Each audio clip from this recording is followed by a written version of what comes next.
So, has anybody rewatched The Three Musketeers on Disney Plus? Does That's it what I hold was up? trying No? to segue Yeah. into because we Yeah. watched it because I was sick this week. So I was stuck at home and I'm going through a bunch of Disney stuff because I'm getting rid of the service today, actually. I got to do that tonight. So, Edmond Dante's classic, Three I'd, Musketeers. I'd always wanted to see it, and I actually thought it was pretty good. Yeah. I forgot how cheesy the one-liners were. Oh my God. Yeah. So cheesy. I have a feeling you didn't like it, Well, Corey. Oliver Platt sells it. Yes. He does. Yeah, he's the best I part. think Chris O'Donnell's a little bland. He always kind of was. So, Yeah, he's fine. He was supposed to be a he's 90s fine. heartthrob. He I filled his think role. Oliver Platt has the right tone for the material. He's the best part. Charlie Sheen's a little too stoic and serious. He's coming off of Hot Shots. There's a first scene you see him. He's trying to romance some farmer's wife, and It's it hard not to looked think of a like spoof when you look at him now. it looked like the scene where he's in that bed in Hot Shots Part 2. Yeah. I digress. Yeah. Of all the adaptations, I haven't seen the Richard Lester ones, so I can't Neither say. have I. This is definitely better than Paul W.S. Anderson one that we got a few years ago. Yeah. It's fine. I don't particularly love it, but I can see why it's a cherished live action Disney film from back in the day. I'm sad I didn't get to see it back then because I definitely would have nostalgia for this movie. But That's what I mean. the one thing I'll say about it is if you like things like The Mummy that comes out in '99, it has that kind of bravado with the Four Musketeers.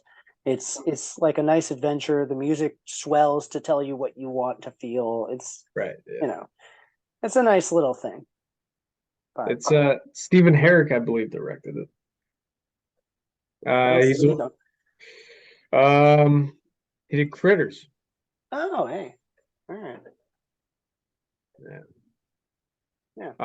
I think it was a good movie. I was satisfied after my 30-year wait. A movie you and I had recently seen called Flesh and Bone came out. Yes. And James Caan just passed away, so this would be a good tribute to him. Steve Kloves, who would go on to adapt, I think, all the Harry Potter movies. Yes. This is his writing directing debut, or not actually, it's his sophomore effort. He had just done Fabulous Baker Boys. Oh, really? Yeah, right before this, and it's a real life couple, Dennis Quaid, Meg Ryan.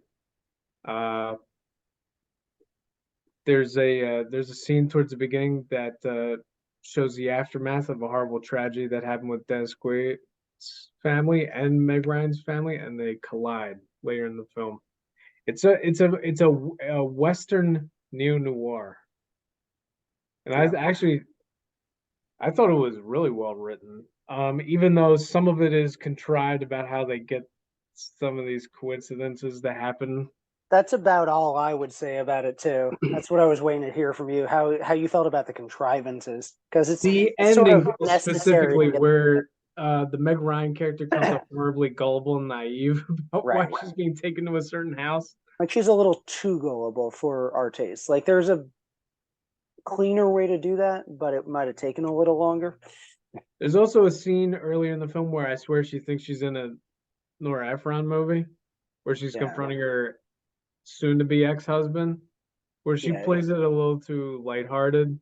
Yeah. Where I think somebody with a little more grit should have had that role. Yeah, you could tell she's trying to be out of character since her recent things have been like Sleepless in Seattle is coming out next year, and she's known for being like the romantic darling. But yeah, overall I like the movie, but like I said, you can see the plot mechanics are getting a little creaky towards the end. But one standout in the movie is Gwyneth Paltrow's fantastic.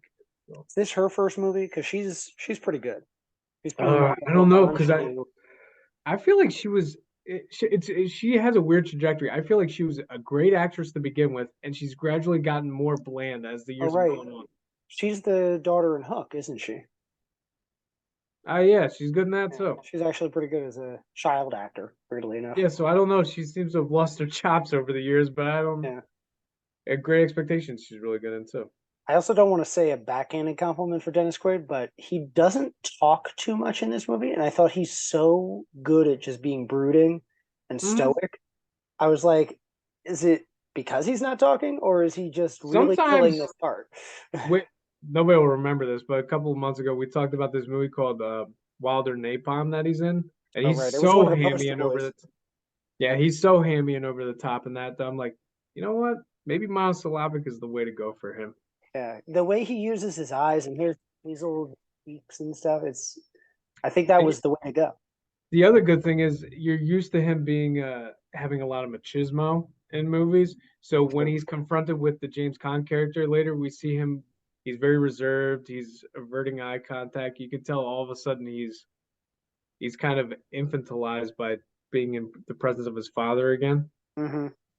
And James Caan just exerts that kind of bravado where it would be intimidating. Yeah, I imagine he was intimidating in real life. Yes. Yeah. So yeah, good movie. That I felt like that was underrated. Jen. Hmm. Yeah, Remains of the that Day. could have been our choice, but I Yes. think we ended Yeah. up picking well. I think this was the bet. This movie was the better of the two. I really don't think Jeff would have liked Flesh and Bone, No, but two good guys. World will never know. yeah. Um, The Remains of the Day came out, another Merchant Ivory movie coming on the heels of Howard's End, which also starred Anthony Hopkins and Emma Thompson. I always get these confused, but now I Yeah. think I have it clear since I watched them back to back pretty We're much. finally done with this Yes. trilogy of confusion. I think this is the better of the two. What happens in this one? Is this Okay, so this one is he a butler in this one? yeah, so it's almost the power dynamic is flipped Yes. Okay. because he's like the upper crust aristocrat in the last one, so he's the butler in this one. Yeah, I like And this one better. he's coming off of Silence of the Lambs, and this is some of the most introspective acting he's ever done. He does so many things that aren't ostentatious in this, as you know, Silence of the Hams. Silence of the Hams. That was Yeah, it. that's the parody with Dom DeLuise. Silence of the Lambs. Yeah, that's right. That was Silence of the Lambs. He's very it's embellished acting. Mhm. In this, it's much more understated. So we get to see like two shades of Anthony Hopkins within a year period of each other. But at one point the Lord of the Manor is played by Christopher Reeves. And Mhm. he's fantastic in the movie. Yeah, it's a glimpse into what could have been if he wasn't so Like him as a controlled character Superman. actor was Yeah. really good. And it's a shame because he ends up paralyzed in 2 years. Was it 95? It's happened? shortly after Village of the Damned. Yeah, and it's just a shame because we didn't really get to see him get into older roles. He could have become like what Michael Keaton's doing now, where he gets juicy character pieces. Yeah. Yeah, and coming off of Superman, yeah, that's right. It would be that's a great parallel. Yeah, if he got grayer, it would have been really neat to see what he would have gotten to do. Yeah. The one last thing I want to think about that the character that Hopkins is playing, his father is also a butler that's aging. And Yes. how did you feel about that scene where he's sort of dismissed? That's my favorite thing. Like the scene where like he messes up. He has a mishap with a tray. Yeah, he's getting shaky because he's in his 70s or 80s. I was gonna say the more. Well, do I want to go into spoil? Doesn't matter if I go into spoilers. Yeah. So during this very important dinner party, his father passes away, and he goes, "Ah, yes. Well, he would want me to get about my duties, so I should probably go back to that." Yeah. And she goes, "I'm my condolences," and he's like, "Well, thank you for that. Thank you." Yeah. It's real poignant. I It think. doesn't come off as cold though. Yeah. There's also sort of a predecessor to Gosford Park and Downton Abbey where That's you what have I to was keep mostly that thinking. stiff upper lip even if you're the downstairs people. So They go into a little bit about the politics of the period, about the rise of Nazism and stuff like that, but they don't. Yeah. That's almost subtext in the background. and the end of the manor system essentially. Yes, because that's what after that is when Christopher Reeves takes over. Yeah. A reunion A Scarface reunion happened this year between Al Pacino and Brian De Palma called Carlito's Way. Another classic Um, I've never seen. I think it's better than Scarface. Obviously, that movie's more celebrated, but again, talking about um, things being very over the top. The ending of that movie, I don't even know if you could take that seriously at this point. Scarface, um, Okay. Carlito's Way. It's weird. Nowadays, Al Pacino couldn't play this role, just as he probably couldn't play the role in Scarface because he's playing a Cuban. In this, he's a Puerto Rican. Yeah. It's not as offensive as it is in Scarface, but it's still like get a little miscast. Actually, the person who comes in and steals most of the movie is Sean Penn as his lawyer. Hmm. He's really good at playing like he plays like his sniveling accomplice. He almost look. It's weird. He looks exactly like Phil Spector. Hmm.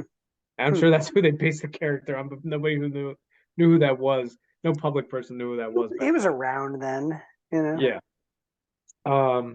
So yeah, actually, it's a really good movie, and it also towards the end, there's a really good Hitchcockian set piece, which we all know Brian De Palma's obviously a huge fan of Hitchcock. Carlito trying to get on a train. That's a fantastic ending. Cool. It's probably up there with the one from the Untouchables in the train station. Neat. Yeah. Yeah. That's another one I need to get to eventually. The Like Untouchables. one that was always no. I've seen Untouchables. I got to get to Carlito's Way. Yeah, because it's one that was always on the shelves at Best Buy or like always on TNT on Saturday midday. And you're like, I should see this someday. And it's got Luis Guzman. Yeah. So you mentioned Michael Keaton. Michael Keaton had a movie come out this Right. month.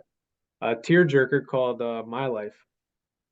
I hadn't seen it until I watched it for the podcast.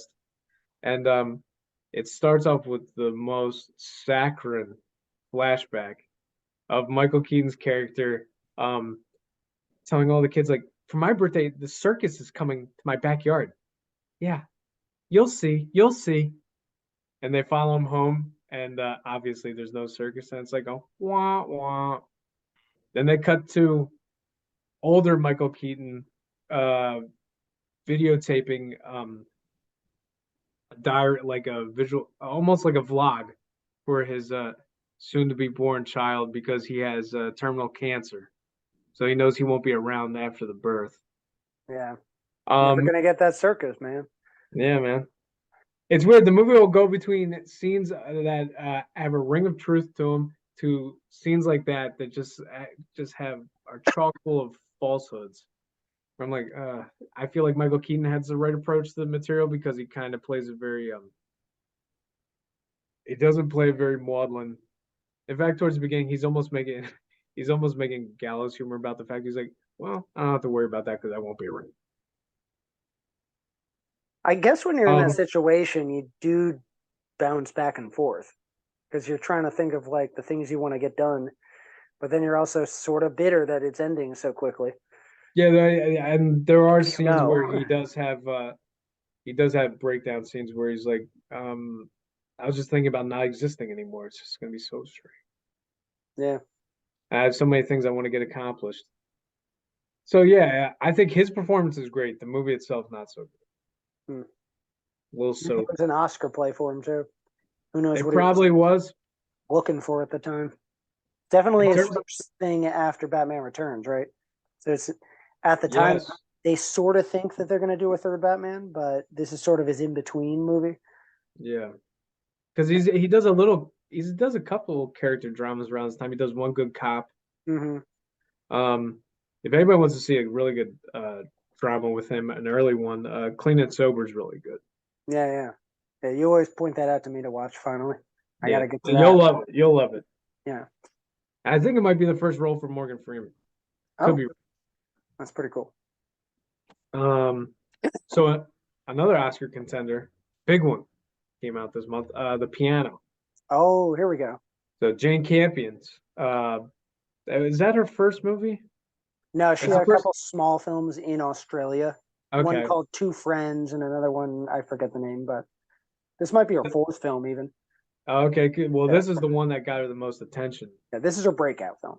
Yeah, this is her breakout film, and then she would go into seclusion for a little while. Yeah. I think it's weird, and I don't want to say this is just because she's a female director, but when you get the Oscar, sometimes it pigeonholes you into what's the next project, and so it takes a long time to get that next one up. Well, back then, like, who were the big female directors? Her and Catherine Bigelow. And even then, This movie also continues the trend of, I don't know what's going on. Harvey Keitel likes to be nude on film a lot. But what's wrong with that? Sam Neill is in it as the jilted husband. So it's kind of funny. The main character or main actors from Jurassic Park both had a film in November. Yes. That's what we were talking about. Everyone sort of had something in June, July, and then came back for the Oscar season. Also, and rightfully so, Anna Paquin won the Oscar for this. She is amazing in the movie. She delivers monologues. I think she's only like 8 or 9. Yeah. In this movie's film, she delivers monologues. She seizes the screen whenever she's on there. Obviously, Holly Hunter doesn't have any dialogue because she's mute. But even in other scenes where she's sharing it with like Sam Neill or some other veteran actor, she's amazing. Harvey Keitel is good. He feels a little miscast as he's like a farmer with Maori tattoos on his face. And they have an affair. I don't really feel like they have much chemistry. It feels more theoretical than passionate. But overall, I think the movie's good. I think it's a little overrated. I think Power of the Dog is better in terms of filmography. Interesting. It covers some of the same themes. I think this gets overrated because Anna Paquin delivers such an incredible performance that everyone's just like, "Oh, this is the one you got to see how she blew everyone away." So, yeah, she's great. So I get, again, early in her career, like Gwyneth Paltrow, delivers one of her best performances. A sequel that I think might be superior to the original came out. Addams Family Values. Speaking of things they had a bunch of sequels this month. Actually, the ones you were talking about come out next month. But that's what overshadows it on. Yes, right. In terms of box office. Yeah. Addams Family. Don't get me wrong. I like the original Addams Family. I think now they really hit their stride, which makes me wish they had a chance to do a third movie. But apparently, this didn't do as well as the first one, unfortunately. Plus, Raul Julia dies next year. So does he? Yeah. Oh yeah, that's right. Naked Street Fighter. I think that's Street Fighter was his last film. Yeah, and it was sort of abrupt too, so it's not really like they could have had plans for a third. I think they did technically make a third with Tim Curry and Daryl Hannah. About that. Wasn't that this one ABC Family movie? Yeah. Yes. Yeah. But this one has I think the pacing was more brisk. I think screwball gags land a little harder. I think the Paul Rudnick, his script is full of beautifully acidic one-liners. That whole anything. There's a great cameo by Nathan Lane in a police station that is probably one of the hardest things I've laughed at in years. But yeah, the cast is phenomenal in this, and Joan Cusack, who I've never actually thought as a sex pot, comes off very sultry in this. I don't know.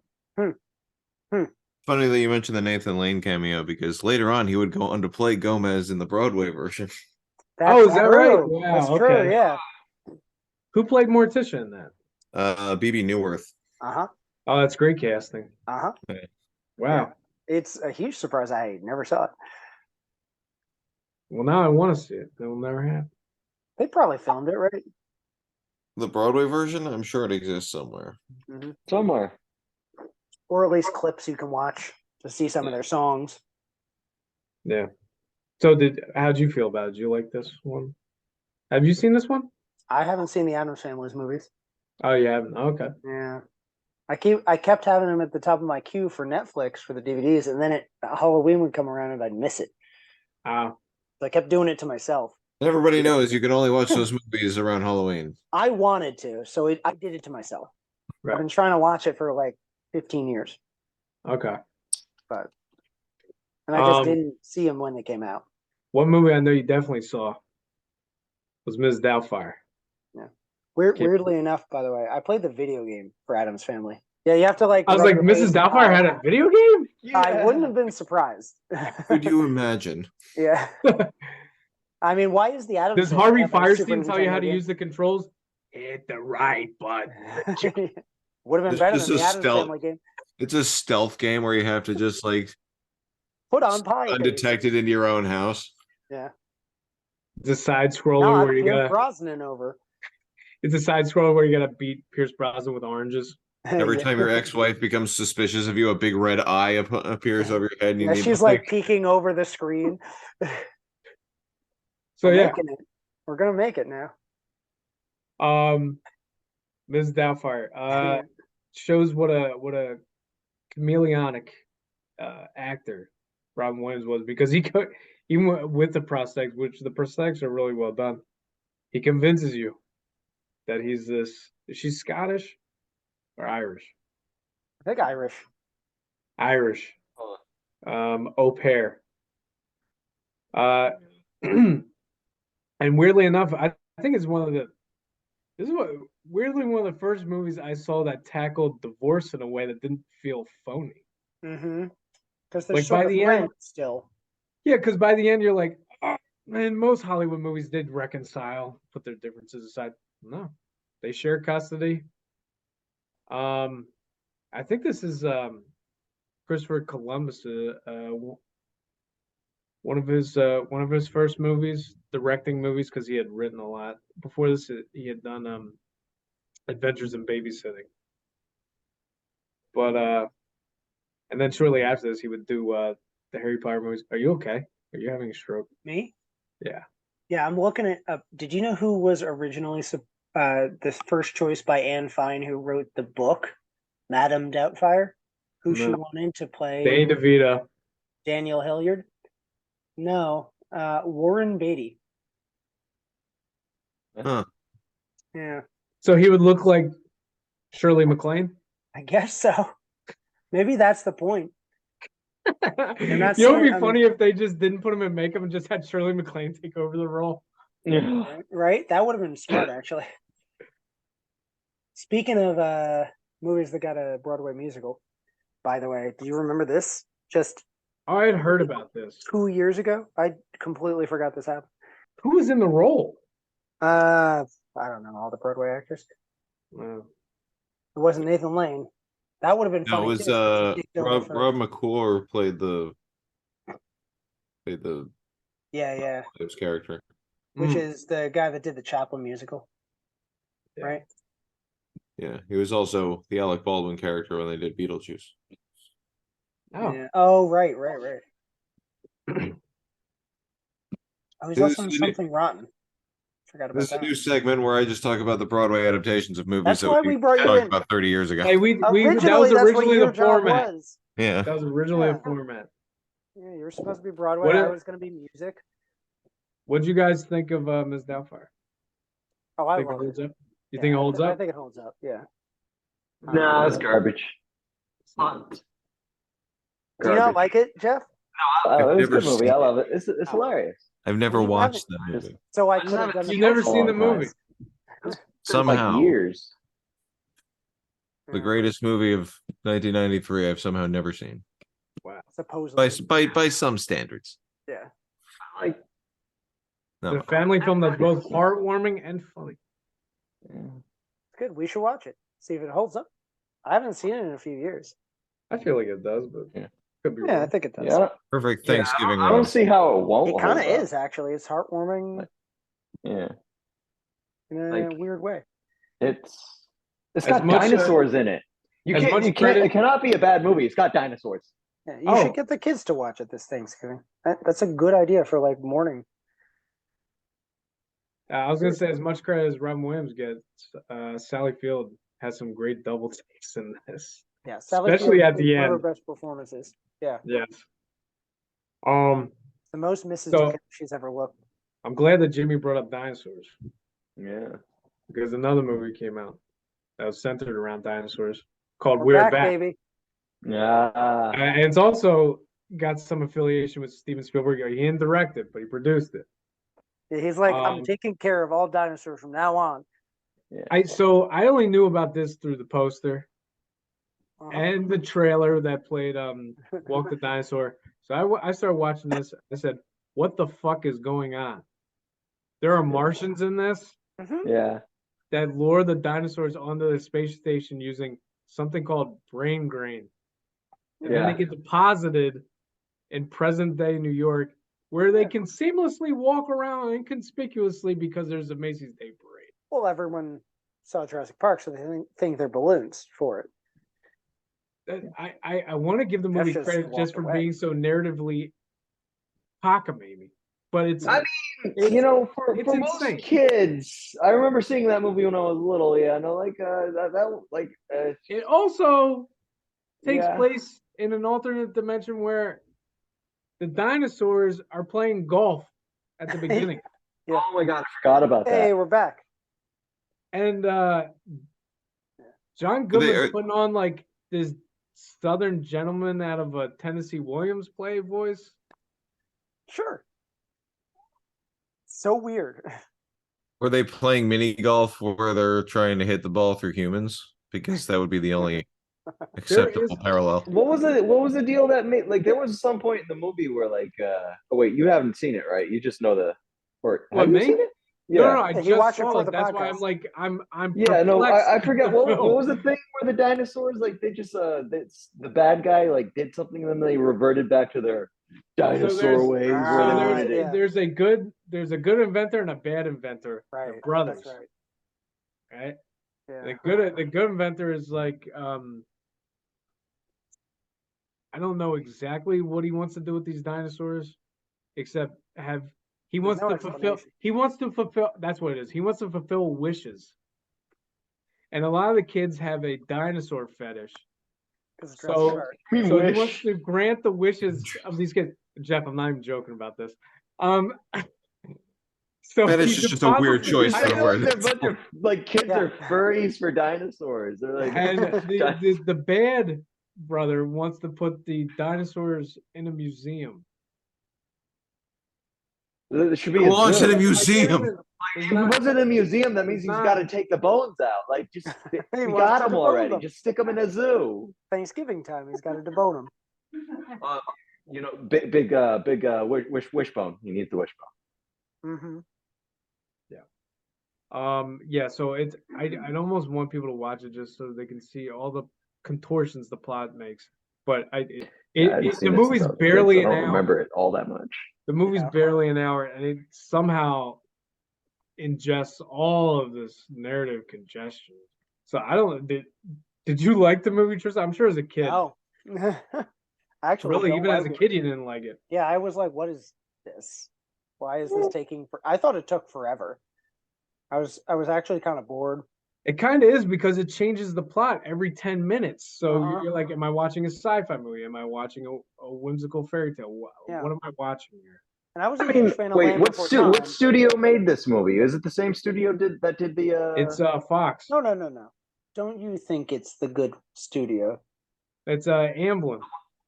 Amblin? Yeah. Oh, I mean, yeah, no, still though. They outsource stuff. Yeah, okay. I mean, still though, that if it's Amblin and like then it's gonna be the same like kind of like writers and people involved with like the TV shows that Steven Spielberg produced. This seems So, like this is probably them like just like let's just do this. They flex. Well, I read a Is little my about it. guess. He said Pretty much. he wanted to do a because he thought Jurassic Park would be more for like older kids or adults. Yeah, He wanted to make something more for geared for tykes. In terms yeah of for like dinosaurs. yeah. Something like TJ Lowther, the kid from The Perfect World, would like this. That was a deep. bringing it all back. I don't know. He's right behind Corey, so I thought. Yeah, that's right. So yeah, this movie was. It looks like you're leaning on the car because you're on the chair. Oh, I didn't even catch that. No, that No, was it worked out like That's exactly clever. what Works you were so doing. well. That's exactly what you were doing. Put your arm back. Yeah. There we you're go. right. There we go. You're chilling with them. It's all right. Yeah. You're one of the guys. I was an escapee alongside him. Corey's just actually got this green screen thing down. Yeah. Oh, So wow. yeah, that brings us to Jeff's segment. Monster Boy. I'm back. Adjust You're just like the dinosaurs. There you go, bud. boy, oh boy. Oh my god. All right. Yeah. Looks like an arrowhead. So what I'm looking at Yeah. is very clearly it's a white background with an arrowhead that's been blurred out with whatever Should've- context Should have is extended in the this movie. shadow. It's okay. It's just a whirly gig right now. And then a red, possibly bloody paw print on the ground. Mm-hmm.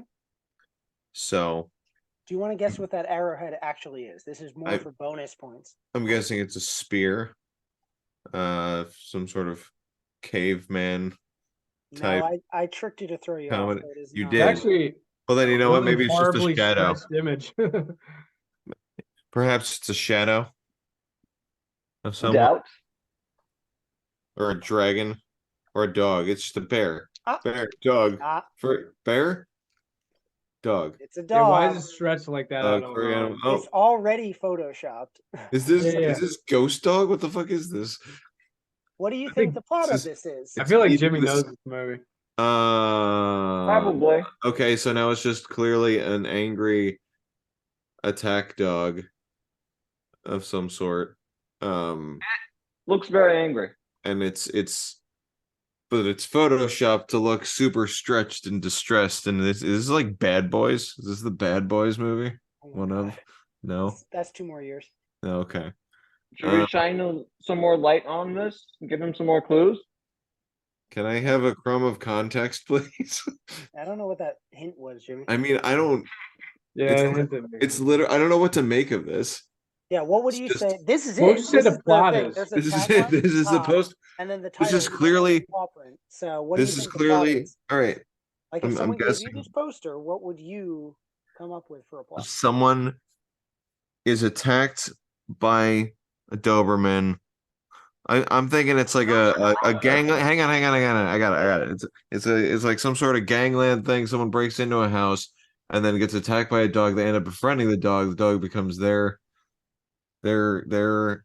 familiar, so to speak, and then they Yeah. become best buddies. And it turns into a boy and his dog type film. I mean, that's definitely nowhere near the plot. I like it though. Yeah. God damn it! He really You know knew what, how though? to Jeff always That's comes what up I with want. really better knew how to plots. shank it with that one. No, that's what I want from you. It's He always comes up with better plots. But you were on to something while you were describing it, though, kind of. about the title. Yeah, I have the tagline Mad come up Dog. first. So, do you want to tell him the plot? Because then maybe he can come up with a tagline Yeah. based on that. It's Mad Dog.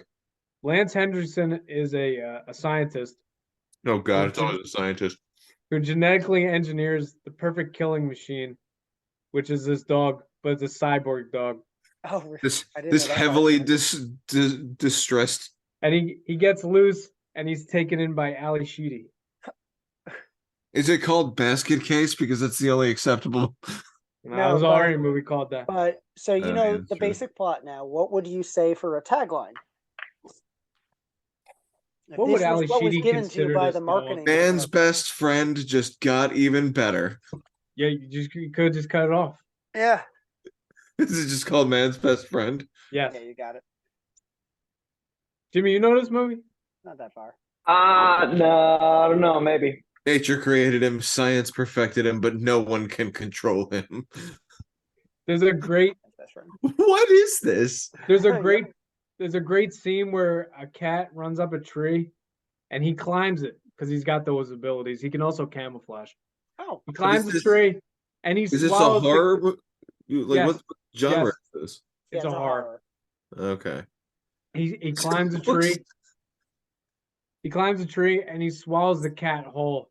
You got Oh my the puppet looks hilarious. Is Because it? it looks like an early 2000s, like a Malcolm in the Middle type like comedy. Like It's this like if doesn't somebody strike me as if a somebody It horror. look like a horror. if somebody No. took Beethoven and crossed it with the Terminator. Hmm. Yeah. It's a horrible idea. Is it good in a bad B movie type of way?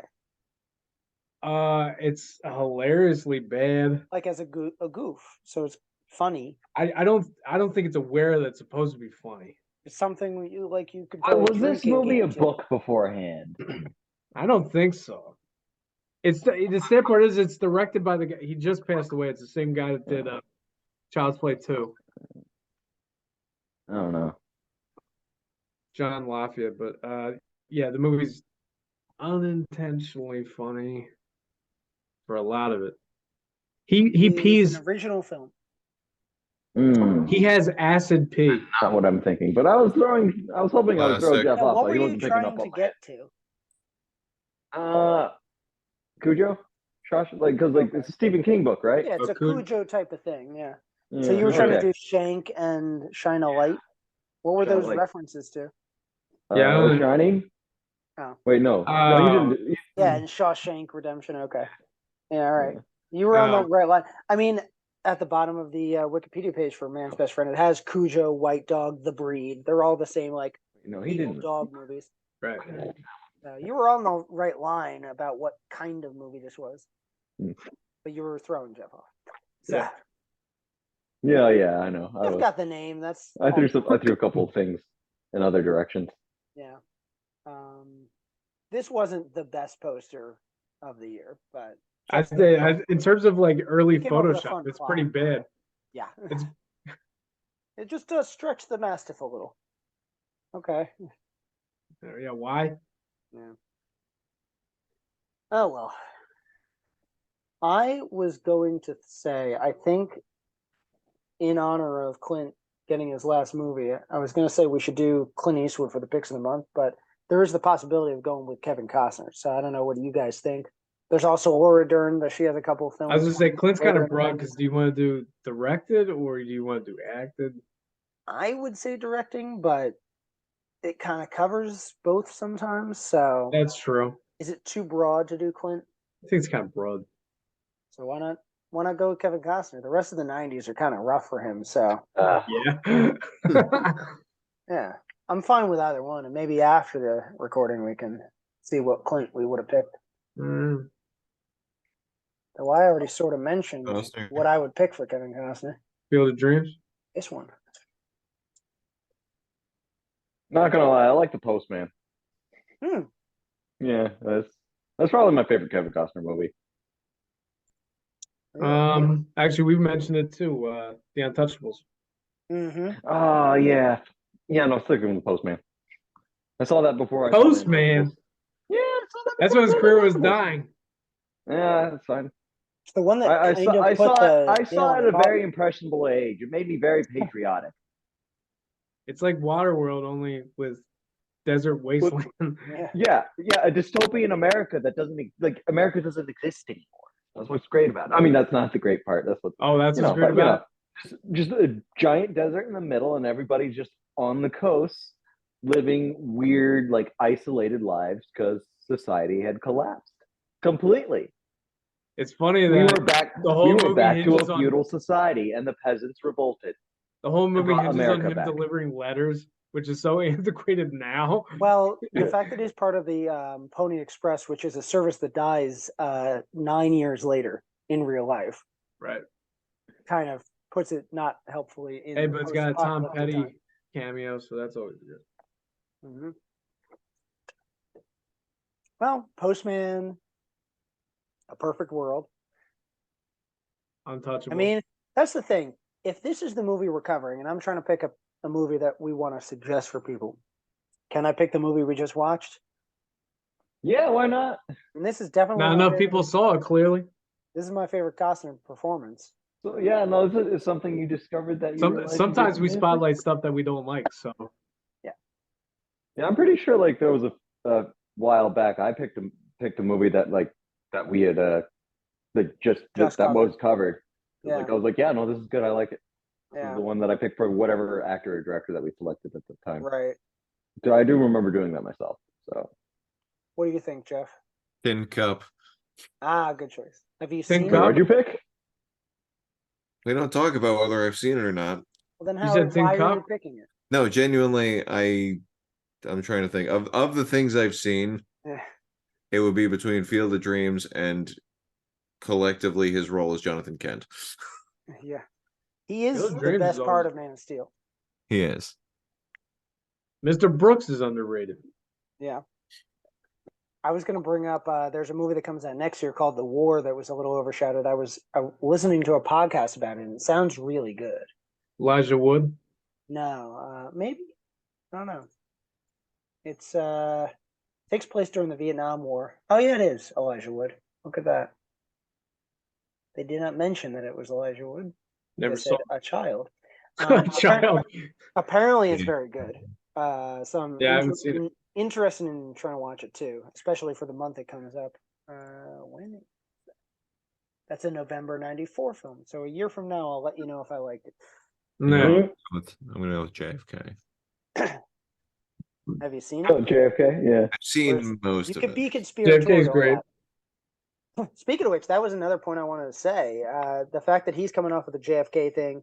Clint has the movie about a disgraced Secret Service agent that was part of the detail.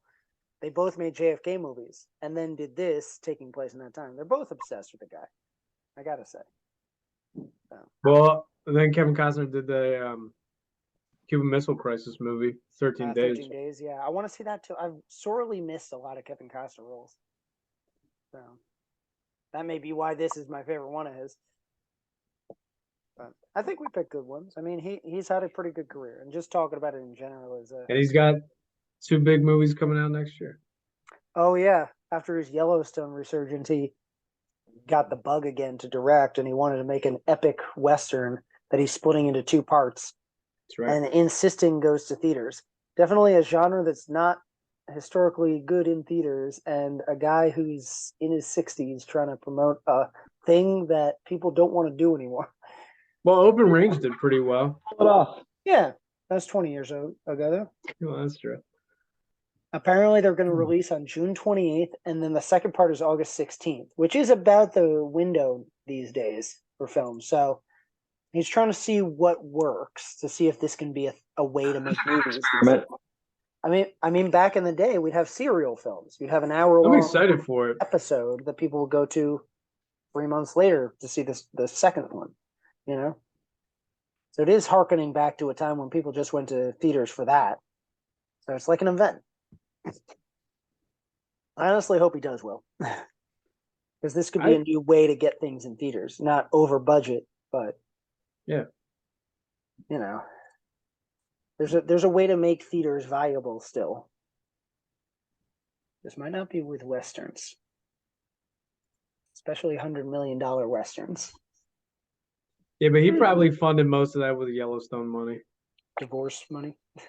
We don't talk. Anyway, next month we're going to finish off with a western. Actually, finish off the year with. I mean, it's the title speaks for itself. It's Geronimo, an American Legend. So we're going to see how that Walter Hill. a classic director coming in and directing some of our favorites like Gene Hackman, Robert Duvall, Matt Damon in an early role, Jason Patrick. famous old Jason Patrick. Jackie Gleason's grandson. Is he really? Yes. I never knew that. Yeah. Okay. Did not expect to say Jackie Gleason or Dom DeLuise during this recording. Yeah. You never expected, but they always Yeah. show up. Yeah. One way or another. Yeah. Just like the Spanish Inquisition. Right. I'm excited to see it because I have heard good things about it. So Never seen it. I'm excited. yeah, so I hope you all had a good Thanksgiving and are enjoying these Black Friday sales and are listening to this as you're trying not to knock people over to get the last DVDs that exist at Best Buy. Yeah. You buy Don't- into that capitalism, you consumer pig. Don't pull Eli Roth Thanksgiving and have a massacre at Black Friday. No, Judging you. All right. Until next month.